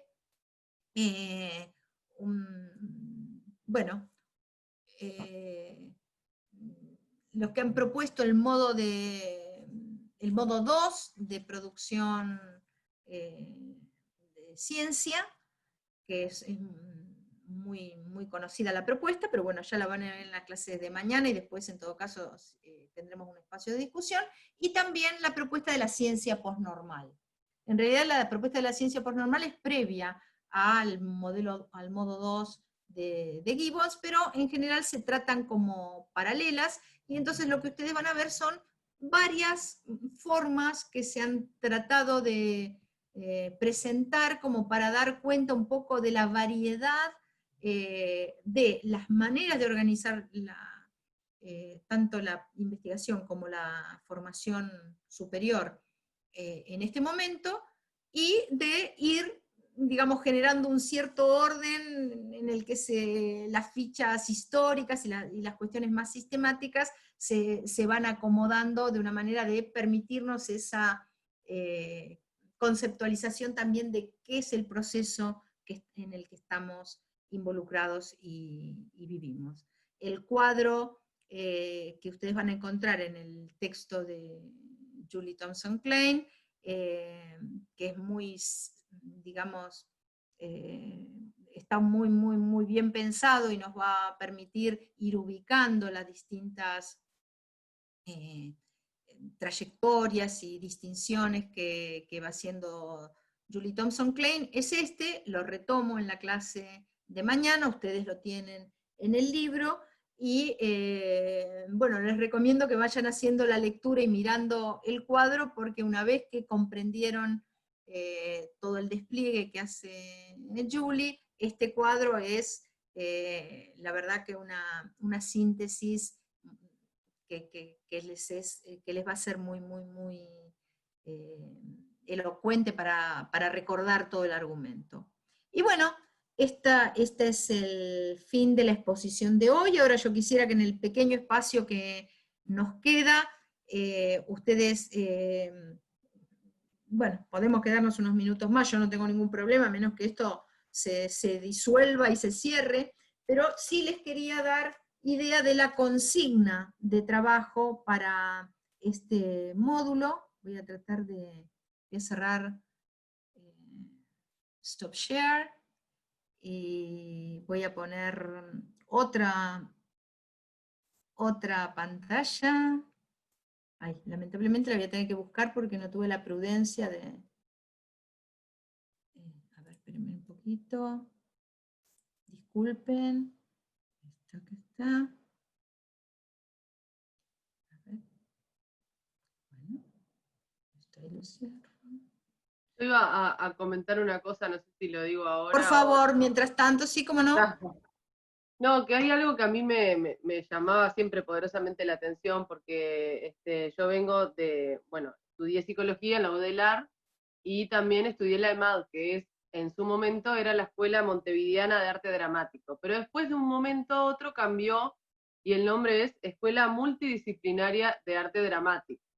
Y yo siempre me preguntaba, ¿no? Digo, pero ¿qué tiene de multidisciplinario esto? Que en realidad están las dos carreras, ¿no? Hay una que es de arte, o sea, de actuación, y otra que es de diseño, todo lo que tiene que ver con el vestuario, con todo eso. Pero en realidad siempre estuvo como subordinada una a la otra, y siempre hubo conflicto justamente entre lo que es el diseño, ¿no? Como siempre subordinado a la actuación. Era bueno, cuando vienen a los ensayos, ahí ven qué es lo que estamos ensayando y ven cómo acomodan lo que ustedes vienen trabajando, y por el otro lado los de diseño decían, ¿por qué ustedes no se adaptan a nosotros? Que nosotros venimos y les proponemos, por ejemplo, este diseño, ¿no? De vestuario, no sé. Entonces también ahí me parece que está como el otro desafío, o no sé si tiene que ver con los desafíos también que ya se plantearon, que tienen que ver con justamente encontrar un camino común. También en los proyectos que se dan en estas creaciones, por ejemplo, cuando vos arrancás algo conjunto, es bien notoria la diferencia del producto final, ¿no? Lo que se da, que cuando una disciplina como que se engancha a la otra, ¿no? O se subordina, donde también hay conflicto allí, ¿no? Bueno, ese va a ser objeto del módulo 3, por supuesto vayan anotando todas las observaciones, pero efectivamente el tema de cómo se encuadra algo, de cómo se distribuye esa participación, el poder o las decisiones ya a nivel interno, eso va a ser muy, muy importante, y desde ya, la participación desde el comienzo de un plan es fundamental, porque si no el otro es como que se suma a algo que ya está encuadrado, ya tiene una orientación. Bueno, les voy a mostrar acá la consigna de trabajo, y después, hasta que ustedes quieran, no les quiero tomar más tiempo, sé que estamos todos muy, muy pegados a la pantalla y sentados todo el día, abrumados por tanta comunicación virtual, así que tampoco les quiero tomar más tiempo, pero bueno, me quiero quedar tranquila con que ustedes tienen la consigna de trabajo, saben que la tienen en la carpeta. Quisimos hacer todos los módulos con la misma estructura. Lo que nos pasó es que, como son pesados y van a Drive, descubrimos que Drive, por ejemplo, cuando no tiene el video, la carpeta esa la elimina, pero teníamos una carpeta que decía video, ¿no? Entonces, bueno, hay que ver que, esperemos que todo creo que está muy organizado, esa es mi sensación, pero siempre falta algo, por favor váyanse fijando y nos lo dicen si hay algún problema. La consigna Perdón. No, porque ahí está, donde veo que estás compartiendo, ahí está el link, pero acá directamente aparece el video, entonces no me permite hacer esto que vos decías de poder pedir para poner los subtítulos. ¿Ah, no? No, porque aparece directo el video. No, bueno, ese es pero bueno, vos lo tenés que buscar en la consigna de trabajo. En la carpeta 5. Está. ¿Bien? ¿Sí? ¿Y la de mi clase está? Ana, ¿te fijaste? Estoy fijando, estoy en eso. Bueno, mientras tanto les comento la consigna de trabajo. Les pido que lean el texto de Julie Thompson Klein y vean este video que es de una conferencia plenaria que ella dio. El video es corto, son 20 minutos, vieron que en las conferencias tampoco te podés extender como yo me extendí en la clase. Bueno, el video es este, les doy los datos del video, es una conferencia plenaria, ahí les puse que recuerden que pueden incluir el subtitulado en inglés haciendo clic en el símbolo inferior derecho de configuración, pero no les va a salir en castellano. A veces también algunos videos tienen la opción de subtitulado y de cambio de idioma, yo por lo menos probé y no lo tenía. Entonces, bueno, ahí viene la descripción que tenían de esa conferencia ahí mismo, en el video, se las puse en castellano. Era como el centenario de la interdisciplinariedad, fíjense que era del año 2013, así que como diciendo, en el 1913 ya había algún proyecto de interdisciplinario, por eso es importante también este pequeño rastreo histórico, gran rastreo histórico, que tiene que ver con lo sistemático también, si hay estudios de áreas, si hay estudios de problemas, si está estudio de la complejidad, etc. Ustedes la van a ver, y bueno, va identificando distintos desarrollos a lo largo del siglo, en una variedad creciente de contextos, bueno, ustedes lo pueden leer, y sobre todo, les decía, tiene para nosotros el plus de que ustedes la vean, aunque sea así a la distancia, y lo que sigue es una traducción de trabajo de la exposición de Julie Thompson Klein, está prácticamente sin editar, pero puede ayudarlos a seguir la presentación en inglés, y bueno, y ahí viene, y disculpen, es lo que se pudo hacer. Ahí yo digo que menciona al final varios libros y recursos que ya están disponibles en la literatura, en el final, o sea, porque tampoco recojo el final, o algunas preguntas, que les hacen algunas interesantes, pero bueno, ya no venía al tema nuestro de volver a, digamos, compartir ahora de una manera más cara a cara, virtual, el texto que ustedes tienen para leer. Entonces ahí lo que les pido es que cada uno piense en el dinamismo de las maneras de entender las nociones clave en el campo de los estudios interdisciplinarios, que se da en ambas piezas de Julie Thompson Klein, el escrito y el video, y sobre todo alrededor del concepto de transdisciplina, que ustedes lo van a encontrar en varios de los textos que les dimos de literatura obligatoria. Los de Klein, los de Gibbons y los de Funtovics y Ravitz, que yo en vez de poner un texto clásico de Funtovics y Ravitz, que lo pueden encontrar en toda la web, puse un texto que Funtovics y yo escribimos, como para que también vayan teniendo bibliografía de sus profesores. Silvio Funtovics es argentino, nosotros fuimos colegas desde nuestra más temprana juventud, y cuando él se fue a Inglaterra seguimos colaborando, así que tengo una cierta, digamos, adhesión a la línea de la ciencia postnormal, y me tomé el derecho de poner un artículo de Funtovics y mío. Van a ver que entonces ahí el concepto de transdisciplina, no quiero todo lo que se dice, sino que vean qué pasa con los distintos sentidos que ha adquirido esa noción de transdisciplina. La propia Julie Thompson Klein refiere a Gibbons y Funtovics y Ravitz, de manera que pueden incluir también lecturas que están en la bibliografía obligatoria de esas nociones. Y decíamos que formen grupos de 2 a 4, como ustedes se sientan más cómodos. Los grupos fórmenlos ustedes, para no trabajar solas, ¿no? Que puedan discutir con alguien y discutan los diversos significados de transdisciplinaridad, que listen, quizá en un breve texto, de no más de una página, los distintos significados que van encontrando. Si les parece, expresen alguna conclusión grupal o personal, evaluativa, acerca de la perspectiva de los autores, y suban esa hojita, o 2 hojitas, quiero decir, no es una monografía, es como reconocer los sentidos, estos que digo son distintos de transdisciplina, y algunos, tampoco todos, subir ese archivo a la carpeta que está en EVA, correspondería a esta misma carpeta, es decir, módulo 1, ejercicio y consigna, y la fecha que les damos es el 21 de agosto, o sea que tienen un tiempo para leer e ir haciendo.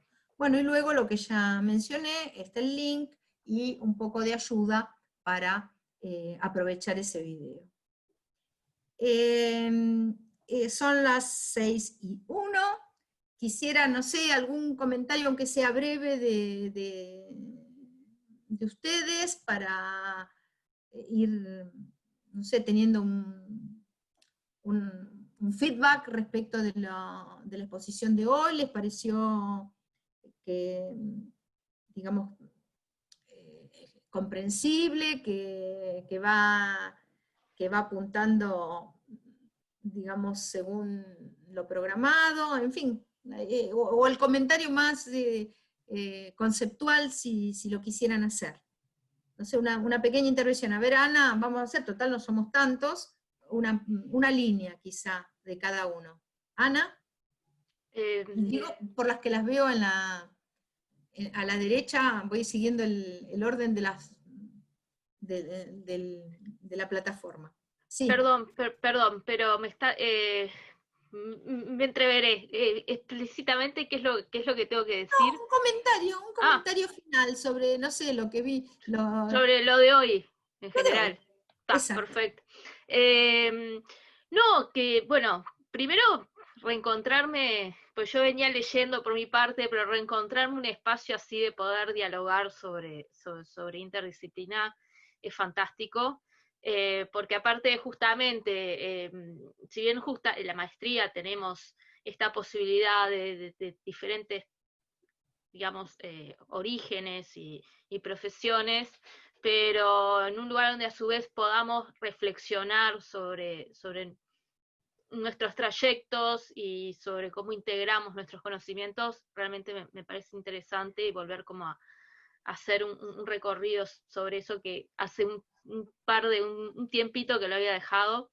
Y algo que me quedó de la presentación de hoy, que me llevó un poco a la reflexión, porque nunca lo había pensado, es el tema de los valores en las disciplinas, y pensar si también hay valores dentro de los grupos interdisciplinarios, y si son valores compartidos o no. Me quedé con esa duda, y bueno, como algo para ir explorando, nada más que eso. Bueno, les va a venir bien entonces la clase de mañana, pero siempre tenemos las posibilidades de otros intercambios, y desde ya ustedes se van a encontrar conmigo el jueves que viene a la misma hora, así que todos estos comentarios los podemos ver. Pero allí justamente, por ejemplo, en la posición de Funtovix y Rabbit se ve que hay pluralidad de valores también, y que el punto no es reducirlos a uno o colapsarlos en algo, ¿no? Sino ir pudiendo precisamente manejar la complejidad, no reducirla. Bueno, muchas gracias, Micaela. Bueno, un poco lo que decía en relación a los conceptos de multidisciplina, o sea, me interesa saber, pues, el módulo 3, la diferencia, y no, me parece algo que es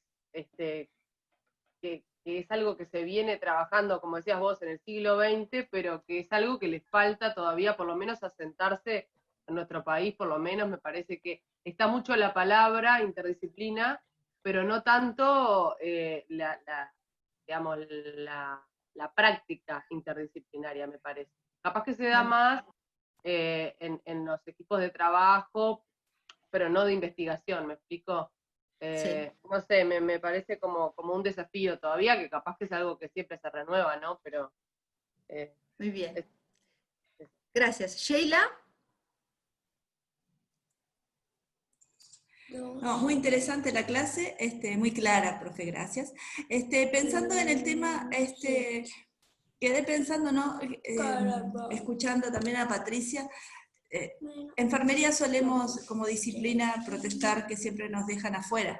Y no sé, es un comentario así que hizo pensar si nos dejan afuera o nos dejamos afuera, ¿no? De lo que es trabajos interdisciplinarios. Y nosotros no participamos o no tenemos un rol más preponderante en ese tipo de actividades, porque cuando uno mira alrededor se da cuenta que sí existen, ¿no? Como usted decía, desde la universidad mismo y los trabajos que se realizan, pero creo que nosotros, desde mi disciplina, somos muy de trabajar en lo interno y pocas veces nos abrimos, ¿no? Entonces quedé pensando en lo que hablaba sobre, bueno, ¿qué será que nos genera si no es, bueno, o lo de los valores, como decía Ana, ¿no? O a veces no sé, si ese es lo mío y tengo que defender lo mío y no me abro para compartir con otros y recibir de otros también, ¿no? Quedé como analizando un poquito eso. Bueno, creo que somos los que hemos quedado, nada más. No sé si Gabriela, que está por allí, aunque está muteada y sin imagen, quiere decirnos algo. ¿Querés decirnos algo? ¿Estás allí? Bueno, perdón, y Ana, ¿te fijaste? ¿Está ahora la clase? Sí, te iba a comentar que efectivamente se puede ver, directamente te pasa a YouTube y se puede ver. Lo único, pero debe ser un tema de conexión y de estar con múltiples canales, que a veces como que demora un poquito en cargar, pero se ve perfectamente y por lo que pude ver, o sea, también se escucha. Así que Bueno, Perdón, el video que está del módulo 1 no es el que va a subirse mañana es otro. mañana es otro. Tata. No. Ojo, no, módulo es 1 ese, creo está todo subido. Lo que pasa es que ustedes claro. tienen dos. Tienen la clase grabada que va mañana, porque porque mañana tienen todo a demanda, o sea, no tienen, ustedes lo ven cuando quieren. Sí. Entonces, tienen una segunda parte del módulo 1, que es una clase grabada mía, y también lo que van a encontrar en la parte de la consigna es este videito de Julie Thompson Klein. Luego tienen otras clases que son las que grabó Bianca, que creo que estuvo más prudente que yo en el sentido de que la cortó. Yo el problema que tuve es que de pronto era una clase muy pesada, eran más de 20 megas y ese fue el lío con la plataforma EVA, que no lo puede, digamos, contener. Entonces, entiendo que tienen otras clases grabadas, pero que es la continuidad de la exposición de Bianca. Y las consignas, en fin, que corresponden ya al módulo 2. O sea, nosotros entre hoy y mañana, que ustedes tienen trabajo todo el día, o a la demanda, no sé, se puso el día 13, porque lo tienen a disposición el 13, pero lo pueden seguir buscando, tienen todo el trabajo sobre los dos primeros módulos. En la semana que viene vamos a ver los otros dos módulos, más o menos en el mismo tema. Perdón, Cecilia, lo de Bianca, ¿decís que ya está subido los videos? Lo de Bianca está subido, pero estará a disposición mañana, como dice Bien, Micaela. está, perfecto. Porque es como que no los queremos abrumar, los vamos. Perfecto. Y si No está visible para nosotros todavía, Exacto, por lo que le entiendo. Está todo puesto, nada más que se los van dosificando para que no se asusten. Miren, No, está bien. Lo que pasa es que como no lo veía, por las dudas No, es así. Bueno, muchísimas gracias, nos vemos el jueves. Chao. Gracias, profe, pase bien. Chao, chao. Chao a todos. Chao.